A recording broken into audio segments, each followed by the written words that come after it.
اچھا، یہ گوڈسے اور نارائن آپٹے کون تھے؟ یہ نارائن آپٹے ایک دکشت مہاراج کے پاس گیا، دونوں گئے، گوڈسے اور نارائن آپٹے، جا کر کہا کہ دکشت مہاراج، ہم نظام کی پیسے لوٹیں گے، تمہارے پاس بڑے بڑے گاڑیاں، ہم کو بڑے بڑے گاڑیاں دے دو۔ تو دکشت مہاراج نے کہا لے کے جاؤ، اور کئی دن ہو گئے تو مہاراج نے کہا کہ بیٹا کیا ہوا، بڑی گاڑی تو لے کر چلے گئے، بولے ابھی کر رہے۔ بعد میں دکشت مہاراج کو سمجھ میں نہیں آیا تو گئے، جا کر دیکھا تو کیا ہوا کہ ان کی بڑی امپالا گاڑی میں نارائن آپٹے اپنی گرل فرینڈ کے ساتھ عشق رچا رہے ہیں۔ بھائی ہٹ جائیے، بھڑکاؤ بھاشن ہو رہا، بیچ میں نہیں آ رہا۔ یہ ہسٹوریکل فیکٹ ہے،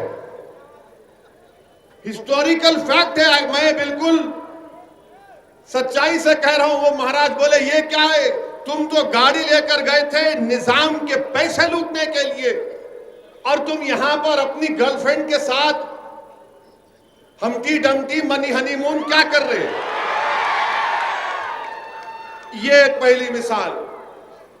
دوسرا، انہوں نے جا کر پیسے لیے کہ ہم کو سٹین گن چاہیے کیونکہ پارٹیشن میں ظلم ہو رہا ہے، ہم سٹین گن سے حفاظت کریں گے۔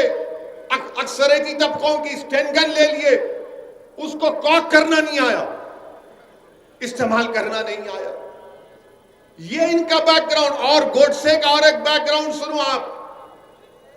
گوڈسے اس بھارت دیش کا، آزاد بھارت کا سب سے پہلا ٹیررسٹ،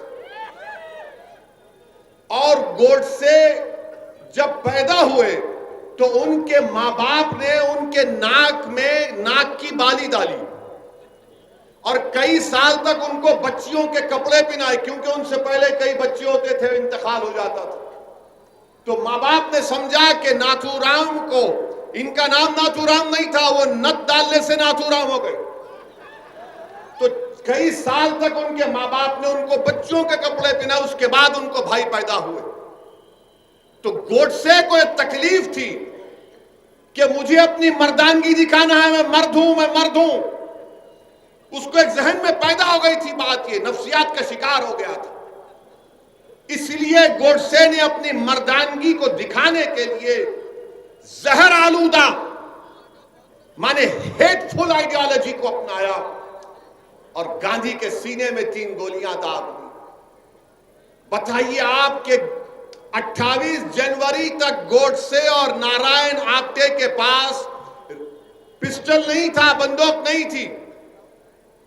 اگر میں غلط نہ کہوں تو 9mm بیریٹا پسٹل تھا۔ وہ گوالیر کا ایک شخص ان لوگوں کو پسٹل دیا، اور کورٹ میں جو پسٹل، جو ہتھیار گوڈسے کے ہاتھ میں دیا وہ چھوٹ گیا۔ جس نے گوڈسے کو ویپن دیا گاندھی کو مارنے کا، وہ بچ گیا۔ آپ بتائیے پھر یہ کیا ہو رہا ہے؟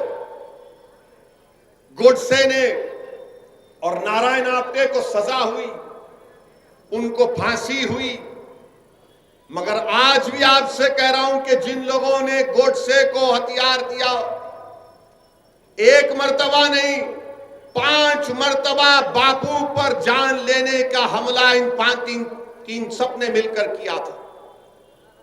ایک مرتبہ نہیں، 5 مرتبہ، اور 5ویں مرتبہ ان کو کامیابی ملی۔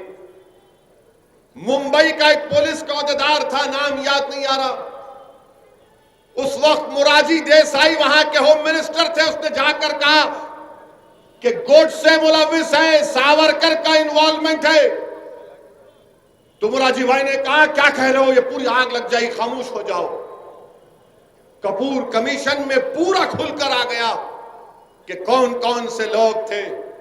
میرے عزیز دوستوں اور بزرگوں، اگر آج بھی بھارت میں گاندھی سے محبت کرنے والے ہیں تو یاد رکھو، میں تم سے کہہ رہا ہوں، یا تو یہ دیش امبیڈکر کے بنا ہوئے سمویدھان پر چلے گا، یہ دیش گاندھی کی قربانیوں کو رائگاں جانے نہیں دے گا، یہ دیش ہمارے مجاہدین آزادی جس میں نہرو، مولانا ابوالکلام آزاد، جوہر برادران، سبھاش چندر بوس، ایسے کئی لوگ تھے جنہوں نے اپنا خون پسینہ بہایا، 1 سال 2 سال نہیں 10 سال 8 سال جیلوں میں اپنی زندگی گزاری۔ ان لوگوں کی قربانی کو اگر آپ رائے گاہ دینا چاہتے ہیں اور اس ملک کو گوڈسے کے راستے پر لے کر جانا چاہتے ہیں تو یقیناً یہ ہم تمام کے لیے شرمندگی کی بات ہوگی۔